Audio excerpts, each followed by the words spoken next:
Hello everyone. Basically, I've read in the tabloids and in the newspapers and all that we need to get ready to be conscripted for war, which is a war none of us really want to fight for this stupid, idiotic government, for a cause that most British people, don't even want to get involved in. But I have a little idea and a little suggestion for the government.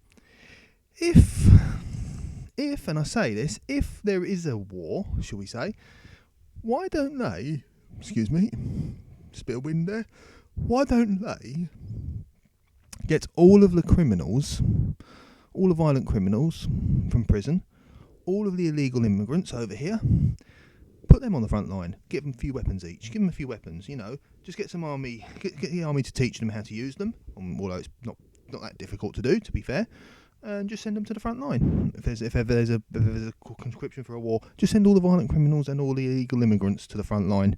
There you go. There's the problem solved. Saves them an immigration problem, because I don't think many illegal immigrants will want to come over here if they're going to be conscripted to go to war. They're not going to want to come here. So it solves the immigration problem.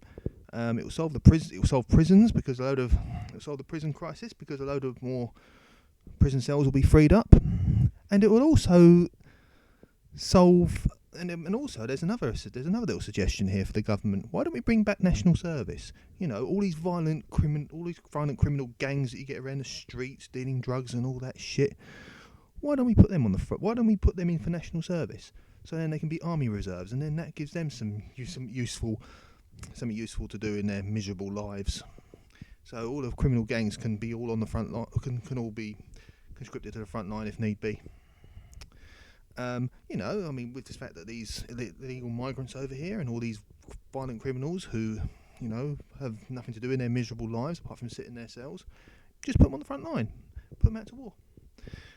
Then there's a suggestion for the government, isn't there? Then it will save most British people from being conscripted to war. The army will save a load of money for the army, because no soldiers will be sent out because the soldiers won't have to be sent out to war unless deemed necessary, because most of the violent criminals and the illegal migrants will probably do a good enough job once they figure out how to use weapons, although most of them probably do, to be fair. So yeah, another little suggestion for the government there. I mean, why not? Saves money, saves prison spaces. And imagine if all these criminal gangs are basically taken into national service. Imagine all the crime rates in the cities. Too much good sense here, unfortunately. So this stupid, idiotic, moronic government won't take notice of it. Anyway, see you soon, guys.